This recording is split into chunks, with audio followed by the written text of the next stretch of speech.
Most of my clients come from referrals from my existing clients, right? And sometimes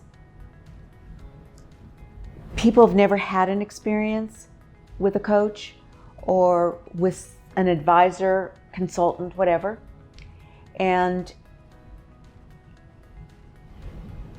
I tell them that it's really not about, with me, it's really not about a formula.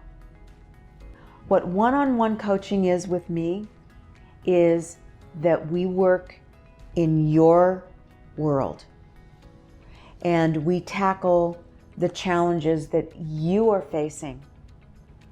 And the way that you become successful and the way that you live life has really been a unique path, because each one of us is unique and we have all the unique experiences that we're bringing to this table, right? And in the beginning when I coached strictly about business development, because that's my expertise. And as I continued to coach, I realized, yes, I can teach you how to get more clients. I can help you create a strategy for X, Y, and Z. But that was not really what was needed. What was really needed is how to create your life around this thing that you want, which is a successful practice. And I used to shy away from talking about it until one day I realized that is really the underlying challenge. Is not about getting more clients. It's how to get more clients and still have a life and still be able to see your babies at night, still be able to go on vacation and still be able to go home for dinner. Because so often I worked with clients that we would talk about getting new clients and developing work, and they were like deer in the headlights. Because God forbid if I get all those clients, how am I going to manage the work? How am I going to do the work and still go on vacation? My wife is going to kill me. You know. And when I really got that, I realized that there was a much bigger challenge here. And that is not developing business. It is developing a life that you love, and that the people around you are the people you want. And I will help you see that. I will help you get to the places that you want. And if you want to get married and you want a family, I will help you get that, so that you're not in the office with your nose at the computer your whole day and night, weeks and months at a time, that I hold you accountable, that you need to go out and meet people so that you could one day find a spouse and have a family. Or that you want a different kind of lifestyle, that you want to travel, and how can you travel and still take care of clients? We'll figure out a way. Or that you are done with the rat race of today and you want something different. We will explore those possibilities together and help it flourish with all the things that you have at your disposal, and making sure that you're not torpedoing your life at home because you are pursuing a career or business development to the extent that it it kills everything else in your existence.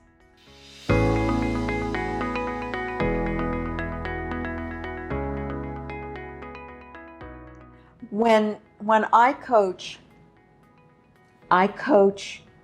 to what it is you want in your life. It is not a formula that you need to be like others, and that not every person is motivated by money. Not every person is motivated by a higher position. And when you look at your life in totality, how does that look today? And where do you want to take it? Every time we work together, it will be in pursuit of that or pursuing the idea. So maybe you don't know today, but we will explore what it might be. We will explore what drives you. And we do it together. I'm not the kind of coach that just has a specific time, and when that buzzer goes off, see you next time. I offer unlimited access to me because life doesn't happen in hour increments nicely positioned on Tuesday at 2, right? Things happen and we need to make decisions, or we need, input on something that's about to happen. So I offer unlimited access to me. When you need something, I will find a way to get back to you. May be in session at the moment, but I will get back to you so that we can have a discussion and see how that fits in to the overall plan or overall direction, and then how you can do that.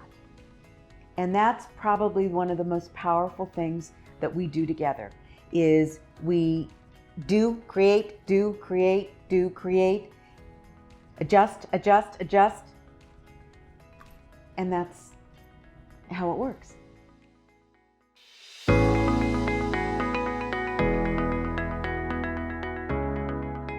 I've had clients in the past that were just looking for the formula. And it's not, I don't have a formula for you because your life is different. And so sometimes it's uncomfortable. And male or female, it's hard to confront. And I will tell you the truth of what I'm thinking and where, what my advice is on this particular issue. And sometimes it doesn't feel good. But my clients think about it and know that it's coming from a good place. And we can often work our way through it because maybe it's uncomfortable for you. And maybe you'll push back. And maybe my solution is a different solution. Because if that makes you uncomfortable, let's figure something else out. Because there are 1,000,001 ways to accomplish what we're trying to accomplish. And if that is not comfortable, let's figure out another way. Or sometimes I know enough about you to know you're resisting for a particular reason.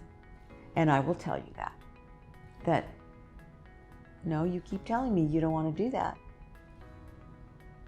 But I'm telling you X, Y, and Z. And I know this about you because you did da-da-da-da. So it's a conversation with someone who knows you and knows you well. And I have the ability to connect dots and to be able to find another way if that's not the path that you want. And no matter what it is, you have to feel comfortable enough, not total comfort, but comfortable enough to do what needs to be done. So if you're resisting it, then we better find something that you're not resisting, or find a way to show you that this is the path.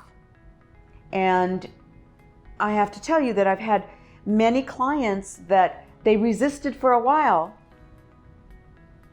and then finally, like, it made sense. I see it. And now it's like, okay, got it. Okay, you don't have to tell me twice. I got it. So it's a process. And that's why working with me is an annual agreement, because progress doesn't happen overnight.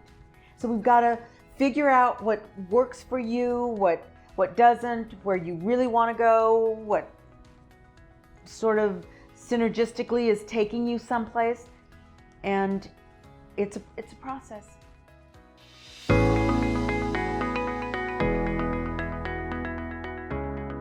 I chose to focus on lawyers as a business development strategy.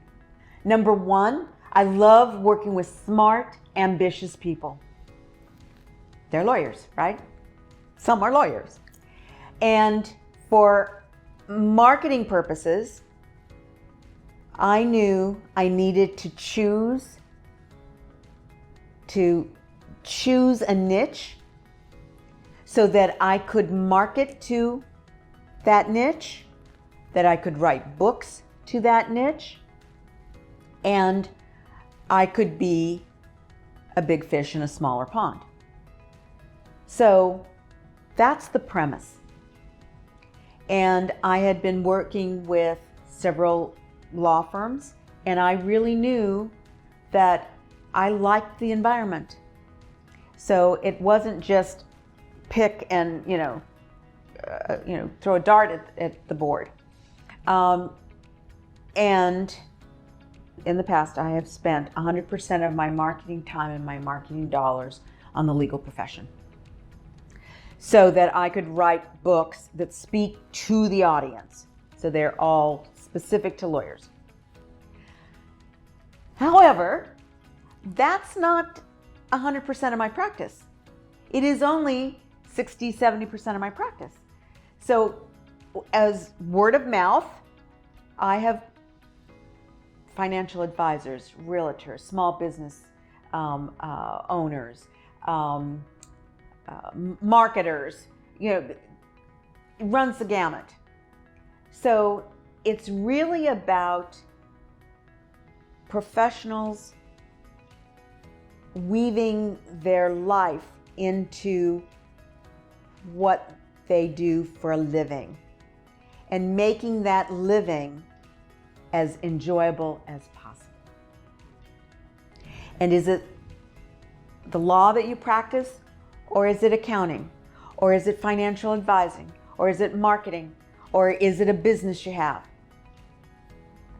It's all the same struggle. Is how do you make it all work together?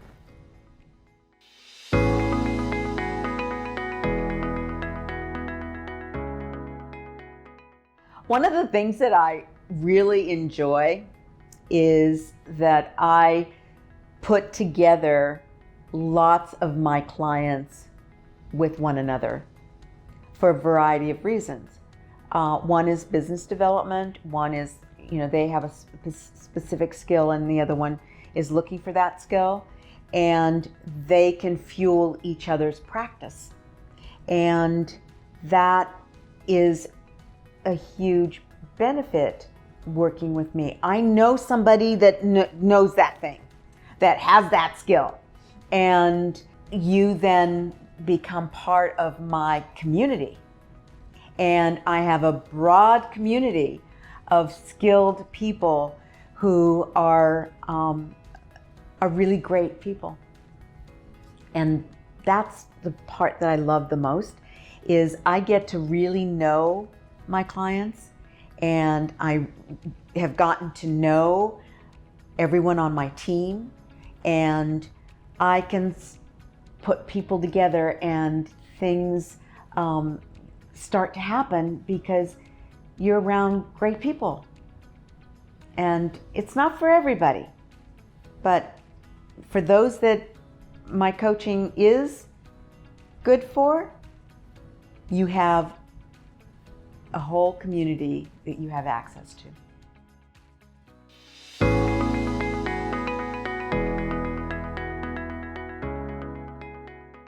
Sometimes I'll talk to people who are interested in coaching, and they think that, maybe there's no hope for their situation, or they think, well, you probably have never dealt with this issue. And chances are I have dealt with that issue in some way. And it may not be that I've coached, but I have a lot of life experience, and I have a lot of owning a business experience that it's pretty close. And I've had a lot of ups and really, really lows, downs that are in the mud.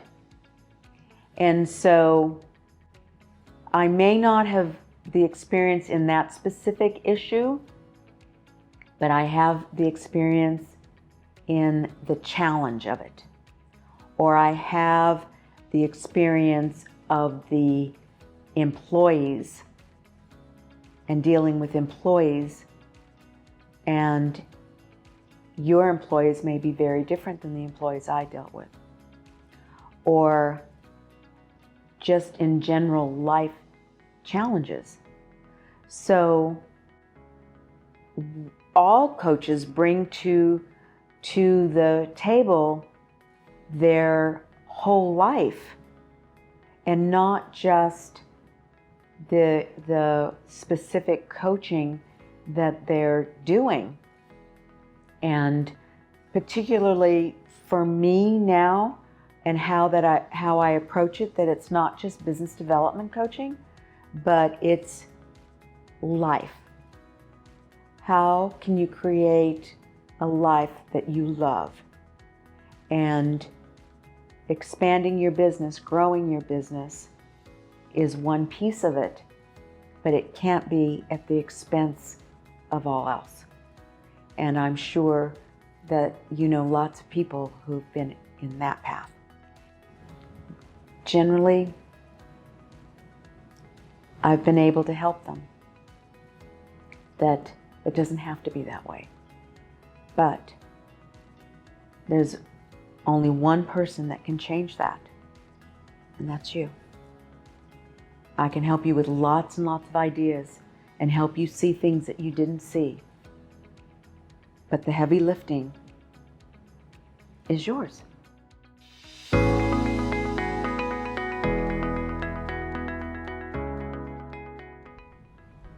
One of the areas that is really pretty universal with coaching lawyers is that most of them have never run a business before. Rarely I find someone who is an MBA and has a JD. And so most of them need help running a business. I've run a business for 30 some years, a small business, going from 2 employees to 30 and everything in between, and evolving and growing the business. So I'm a small business owner, and I've done it successfully for many, many years. I have made every single payroll. And that in the small business world is an accomplishment, that I made every payroll. I didn't pay myself, but I made payroll. So I know how to run a business. I know how to read a P&L and know what it might be telling us. So that's one of the things that I work with when I work with solo small firm lawyers, is that how do we run the business so that you can practice law? Because it's not just about the practice, about being able to practice law. You have to bill for it. You have to collect for it. You have to justify the bill. You have to make sure you're paying your taxes. It goes on and on and on, right? And so those aspects of being able to have a life that's enjoyable means that you have a business that isn't a dead weight, or isn't causing you such angst that it's unbearable. So we have to make the business run smoothly, and that entails everything from the financial end and from the HR end, from human resources. So is it time to hire somebody? Is it time to fire somebody? Should you even be considering it? And interviewing and holding people accountable. Those are all aspects of running a business that most lawyers that come to me had no training in. And that's a big area of how we work together, and when it's time to take the next step, and how we create a foundation so that it's good and solid. And I'm always talking about getting a bookkeeper. I'm not a fan of lawyers keeping their own books. A bookkeeper will bring to the scenario all the rigor of professional bookkeeping. And that's important to running a professionally run business.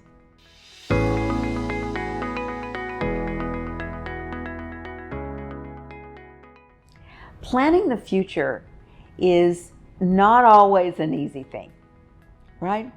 Because sometimes it feels like homework, like it's too much. I don't know. I don't know what I want. I can't even figure out tomorrow. But the way that I look at it is not that I have a 5-year, 10-year plan, but that I have a direction. And the way that I do it with my clients is we take inventory of the past year. There's a lot of good that was accomplished. There's a lot that was learned. There was a lot that was brought into the space. So take inventory in your personal life, your business life, your life, everything that affects you, and look at that list. I guarantee you it will be long and it will be amazing, because we have all overcome huge obstacles that we never thought possible. Never. So look at that list. And then let's create a vision for the next year. And I like calling it a vision because it's not my goals for next year. That's not what it is. It's what's your vision? What does it look like? What does it feel like? What do you want in it? More of X or more of Y? And then once we do the overall vision, then we can add some goals. It may be a revenue goal, it may be number of clients, it may be number of days of vacation, it can be a whole lot of things. But you first need a vision. How do you want to spend the year? How do you want the year to roll out for you? And again, this is going to be something new, because we can't apply the past, and we have no idea what the future is going to look like. So let's create it from what we know today. And with lots of joyful things in it, with lots of things that you are planning to do or be or see that you know brings you joy. And when there's something that is there that you're winding around and you're, kind of giving you anxiety, ask yourself, is that what I really want to do? And I'm telling you, those things may ruminate in your head for a while, but the answer to the question once you get beyond it is because you don't really want to do that. You don't really want to do that. And the reason that you're resisting is something is not right. It's out. And so you might uncover what that thing is and solve it. It may be technology. Maybe you're resisting it because you feel uncomfortable with technology. But that doesn't mean you shouldn't do it. But if it's uncomfortable because you know it's going to take a lot of time and it's not worth the time you're putting into it, get it out of there. Say thank you, but no thank you. So create your vision. But before that, you take inventory of what the past year has been and congratulate yourself for getting through it and doing all the things you did. Because I guarantee you the list is going to be long. And really think about it. The list should be long. And I'm telling you, if it's a short list, it's because you're not thinking about it.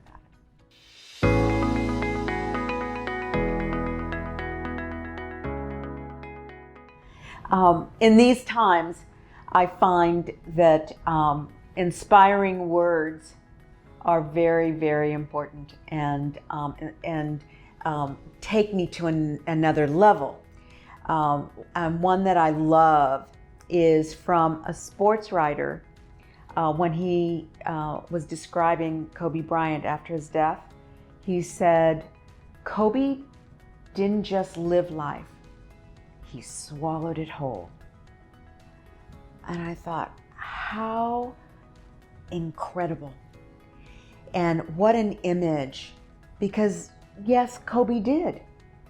There were so many things in his life that he was swallowing whole. And it is a shame that we lost him. But what we learned from him is his ability to embrace life and swallow it whole. And I hope that every day I'm swallowing life whole. And I hope you do too.